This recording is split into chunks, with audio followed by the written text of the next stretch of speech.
안녕하세요. 밀리터리 미니어처 매니아 쓰림입니다. 앞선 몇 번의 동영상에 대해서 전차에 대해서 이야기하고 있는데요. 실제로 최초 보병 참호를 돌파하기 위해 설계된 전차는 점점 상대 전차를 제압하고 지상전의 우위를 유지하기 위한 전투체계로 2차 세계대전 지상전의 주역으로 자리매김하죠. 이후에 중동전, 이라크전에서 양측 전력은 전차전을 통해서 지상전의 우위를 확보하고 전세를 좌우하는 주요한 전력임을 다시 한번 또 확인하게 됩니다. 하지만 그 이후에 주력 전차 MBT를 보유한 대형 세력 간의 대규모 분쟁은 발생하지 않았어요. 전 세계 슈퍼파워 중에 중요한 위치를 차지하는 중국과 인도의 분쟁에서도 지정학적인 의미로 인해서 주력 전차보다는 포병 및 경전차를 통한 무력 대치가 진행되고 있으니까요.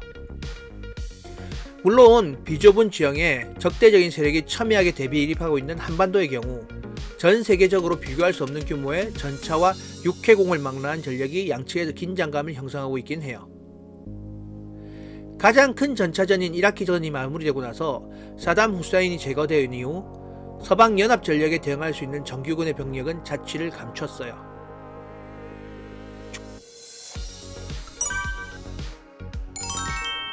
중동에서 IS나 여러가지 군소 테러 조직이 준동하고 있긴 하지만 비정규군의 특성상 비대칭 무기 또는 급조된 무기를 주로 사용하며 고급 병참이나 유지보수가 필요한 정밀 무기의 사용은 제한적인 상황이죠.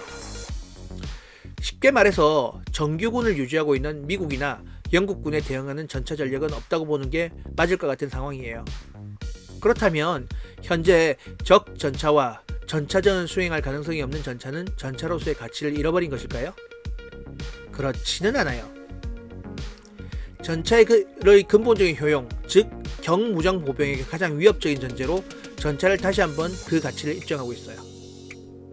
이라크전에서 상대할 전차를 가진 적은 없어졌지만 일반 시민들 사이에서 섞여서 행동하는 무장 세력들의 공격이 큰 위협이 됐죠. 일반 시민들 사이에 끼어있는 무장 게릴라를 상대하기 위해서 더 많은 병력이 필요했고 이런 전쟁에서는 소화기 공격을 방어할 수 있는 이동 토치카로서의 전차의 역할이 매우 중요해졌습니다. 단순히 방어 능력만이 아니라 고도의 센서와 적을 제압할 수 있는 무기를 지닌 전차의 능력은 기존의 적 전차 제압을 위한 기능만큼이나 대게릴라전에서 아군 보병을 보호하는 역할을 톡톡히 해내기 시작했죠. 하지만 적의 방향을 예측할 수 있는 이전 전장과는 다르게 시가전에서 게릴라전은 몸을 숨길 곳이 많은 상황이고요. 이 상황에서 모든 방향에서 전차가 무적일 수는 없는 거죠. 따라서 센서와 방호 장치를 강화한 대게릴라 전용 키트가 개발되어 전차에 설치됐죠. 특히 보병의 대전차 무기에 대응하는 철망 장갑이나 반응 장갑, 그리고 급조 폭발물에 대응하기 위한 방어 능력의 향상이 이루어졌습니다. 이라크전의 시가지를 시작으로 해서 국가 간의 전면적이 아닌 지역 분쟁이나 평화 유지 활동 등 저강도 분쟁에서도 전차의 효용이 주목받기 시작한 거죠.